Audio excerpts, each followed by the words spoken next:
Hello, આપણે king of farming ચેનલમાં ફરી આપ સૌ ખેડૂત ભાઈઓનું સ્વાગત છે।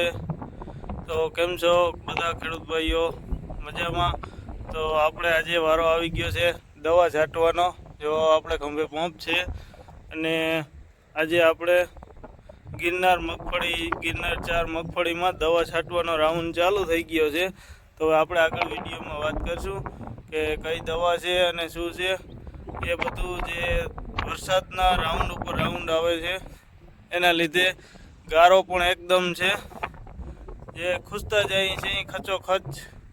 તો આગળ આપણે કઈ દવા છે એ વાત કરીશું, કેમ કે આગળ કઈ કઈ દવા છે, શું શું કામ કરે છે એના માટેનો વિડીયો બનાવ્યો છે આજે। જે આપણે પારા ઉપર તુવેર સોંપી દીધી છે, કેમ કે આપણી મગફળી પાકી થઈ ગઈ છે અને હુકારો એકદમ આવી ગયો હતો, એના લીધે ઉગાવો થોડોક પાકો હતો અને પાછું ઉતરી પણ ઘણું ગયું છે, એના લીધે આપણે પારામાં તુવેર વાવી દીધી છે। ચાલો જોઈએ। આ રીતે આપણે પારામાં તુવેર વાવી દીધી છે અને એકદમ કમ્પ્લેટ ઉગી ગઈ છે। જોઈ શકો છો તમે, પારામાં કમ્પ્લેટ ઉગી ગઈ છે। અને આજે આપણે વાવેતર કર્યું તે દિવસથી એક જ ધારો વરસાદના રાઉન્ડ ઉપર રાઉન્ડ આવે છે, જે બધા ખેડૂત ભાઈઓને ખડ થઈ ગયું છે। અને આપણે પણ આ માંડવો પાકો થઈ ગયો છે અને એકદમ આપણે પડું રહેશું છે, એના લીધે આપણે પીરું પણ પડી ગયું છે। તો પીરું પડી ગયું એના માટેની દવા આજે મારી છે, અને ઈયળ પણ છે અને ફૂગનાશકની પણ આપણે દવા 3 જાતની દવા ભેગી એકારે છાંટી છે। તો આગળ વિડીયોમાં બન્યા રહેજો, આપણે ડિટેલમાં બધી દવા કઈ છે શું છે બધું હમણાં બતાવીએ। તો આ વિડીયોમાં બન્યા રહેજો, જેથી કરીને તમને ખબર પડે કઈ દવા છે અને આપણે નવા પ્રયોગ કરી છે આપણે આ વિડીયોમાં। જે એનું પાછું રિઝલ્ટ કેવું મળ્યું છે એ પણ વિડીયો આપણે અપલોડ કરી છે। તો જે કોઈ નવા ખેડૂત ભાઈઓ હોય આપણી ચેનલને સબસ્ક્રાઈબ કરવાનું ભૂલતા નહીં।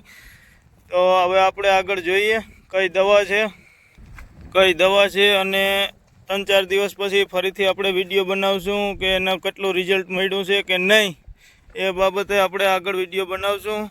તો હાલમાં આપણે જોઈએ કઈ દવા છે અને શું કઈ રીતની નાખવાની છે એ બધું આપણે ડિટેલમાં જોઈએ। જરાક ચેનલને સબસ્ક્રાઈબ કરો છો તો હારોહાર જરાક ઘંટડીને પણ દાબી દેજો, જેથી કરીને વિડીયોનું આપણે નોટિફિકેશન આપણે પહેલાં મળે એના માટે। અને આ માંડવી આપણે થોડીક પાકી થઈ ગઈ છે, તો કેમ આમ મોટી થતાં સારી થઈ જાય કે નહીં એનું હજી ઉતરવાનું કામ પણ ચાલુ હતું, એટલે હવે આપણે તુવેર વાવી દીધી છે।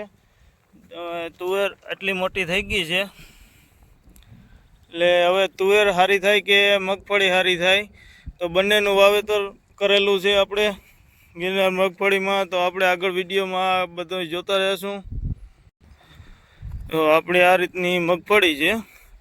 તો ચાલો હવે આપણે જોઈએ દવાનું, કેમ કે હવે જો વધુ વિડીયો મગફળીને બતાવ્યા રાખી તો બધાને એમ થતું હોય છે કે ટાઈમ ખોટી થતો હોય, એના લીધે આપણે બધાને કંટાળો આવતો હોય। તો હવે આપણે દવા ફાઇનલી બતાવી જ દઈએ।